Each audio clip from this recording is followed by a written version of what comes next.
Hi there, it's Mrs. Drake with the trombone, and we're going to be doing lesson three. This video is also for baritone or euphonium. Okay, lesson three. I hope you've already kind of warmed up, blown a couple of your practice notes just to get your lips going. But take a look at lesson three. There's a new note. Look up on the top of the page. This one is called C. For the trombone, it's sixth position. So sixth position, you definitely should be far enough past the bell where you can't reach it, but not all the way to the end. I want to point out something on trombone. If you start to see this bump here, I don't know if you can see it on the screen very well, it's called the stocking. That means you're getting very near where your slide is going to fall off. I'm going to purposely take mine off. But I would rather that my elementary school kids not take their slide off all the way. The reason is it can get damaged. And it is kind of expensive to fix it, and it does mess up your trombone if you damage the inner slide. The silver part is called the inner slide. This gold part is called the outer slide. But anyways, sixth position is not down there by the stocking. Sixth position is about that far from the bell. I would say it's maybe even 10 inches. Okay, it depends on how long your arm is. If you're small and your arm isn't very long, then you might not actually be able to reach it comfortably. I want you to be comfortable. So think of maybe just a straight elbow. Don't do loose fingers, because then you can lose control of your slide. Still make sure your fingers are gripping the slide correctly. But if you have short arms, sixth position for you might just be a straight arm. It might not actually be, it might be more like a 5.5, but I want you to be comfortable and I don't want you to lose control of your slide. Eventually you will grow. You will grow. But sixth position is about 10 inches past the bell is where you're, eventually when your arms grow. On the baritone or the euphonium, low C is 1 and 3. Kind of a strange grip of your baritone or your euphonium. Low C is first valve and third valve at the same time. Okay? So everybody, let's try it. This is what a C should sound like. And sometimes I call it low C. Of all the notes we've learned so far, this is the lowest tone. Everybody see if you can get a low C to match my sound.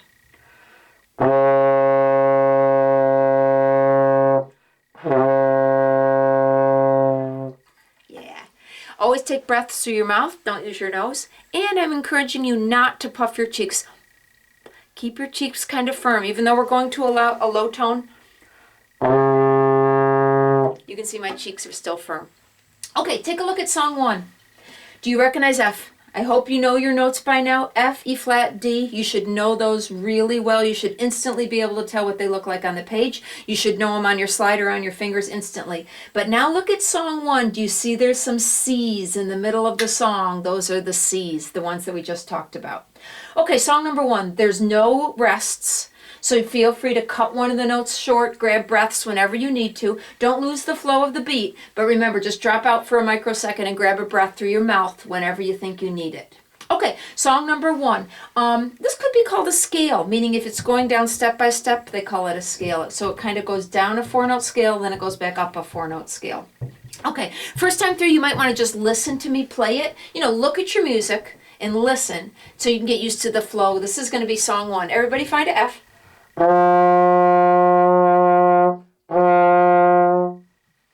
Song 1. 1, 2, ready, go.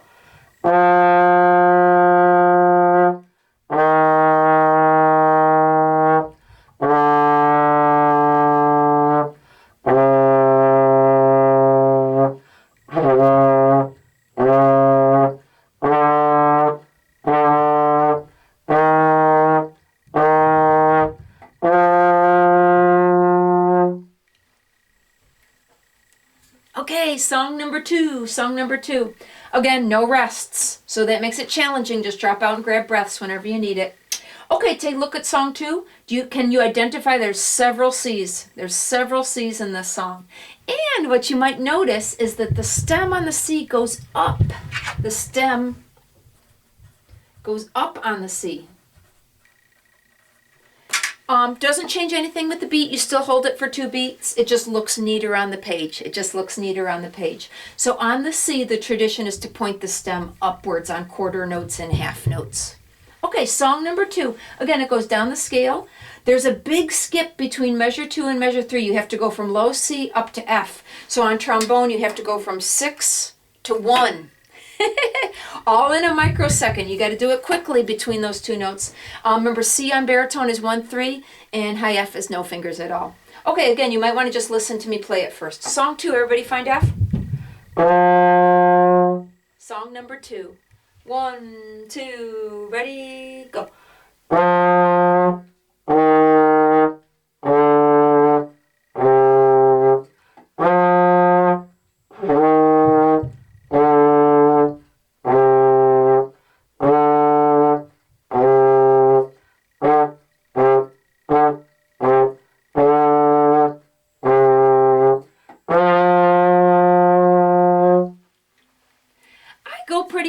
I go pretty fast. Again, I encourage you to listen to me play it, but for when you play it yourself, you might need to pause the video, play it yourself at a slower speed. I encourage you to try to get to my speed, that's the goal, but you might need to stop the video and play it slower than I do. Okay, song number 3, kind of challenging, a lot of quarter notes. I am going to grab a little sip of water and some chapstick. Some people really like to use chapstick when they play the trombone or the baritone. You might decide for yourself.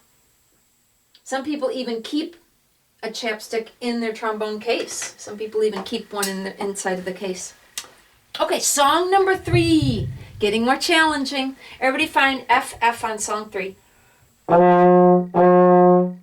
Song number 3. 1, 2, ready, go. 3,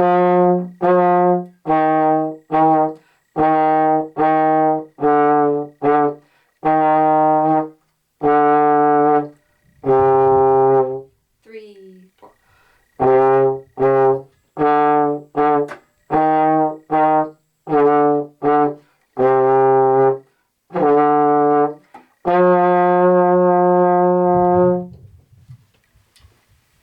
Okay, song number 4 is called Little Johnny, Little Mary.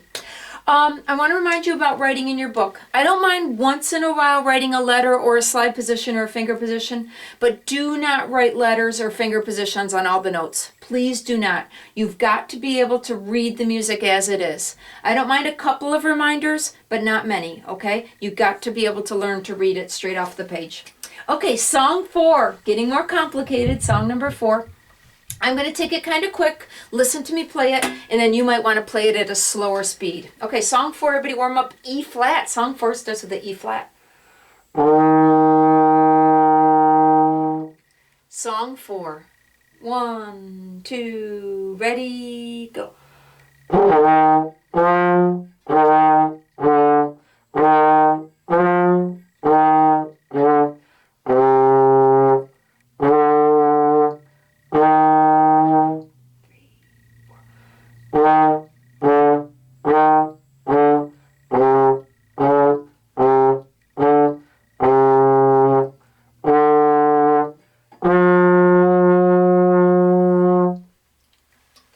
Challenging. Okay, song 5, another challenge. Song 5. What's the first note of song 5? I hope you can tell it's a D. I hope you can tell it's a D. Everybody find a D for song 5? Song 5. 1, 2, ready, go.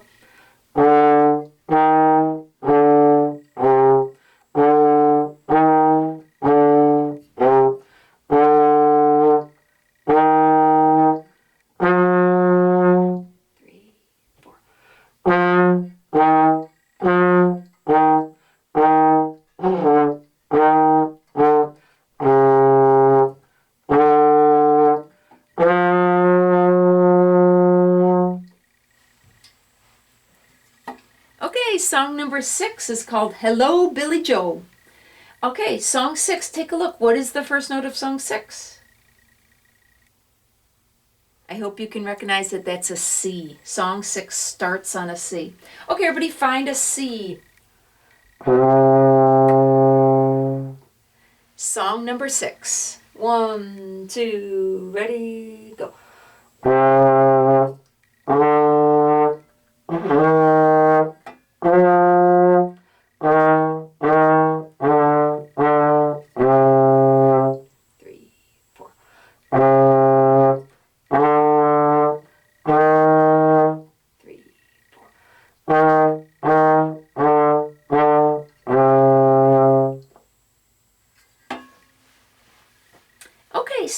number 7 is called first duet. Duet means two people playing together. So this technically on the page isn't a duet, but maybe if you could find a friend to play it with, then that would be a better name. It must have something to do with if you're playing in a band, maybe, I don't know. But anyway, song 7. Notice the first measure is 4 beats of silence. How about that? And there's quite a few skips on song number 7. Okay, so I'm going to give 1, 2, ready, go. Then I'm going to count to 4 as the 4 beats of rest. But song 7, the first tone you play is a F. So everybody find a F. Song number 7. 1, 2, ready, go. 1, 2, 3, 4.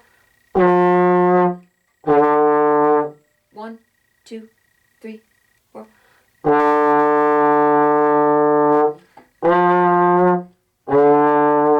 1, 2, 3.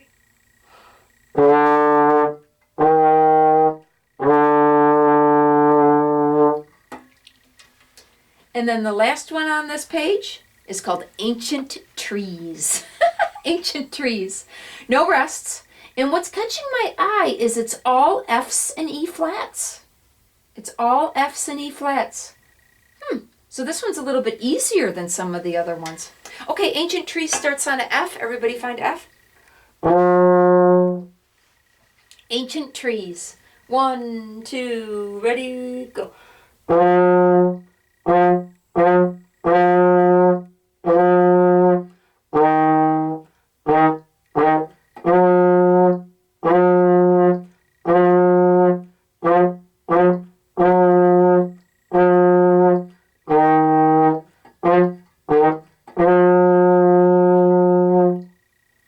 All right, and that was lesson 3.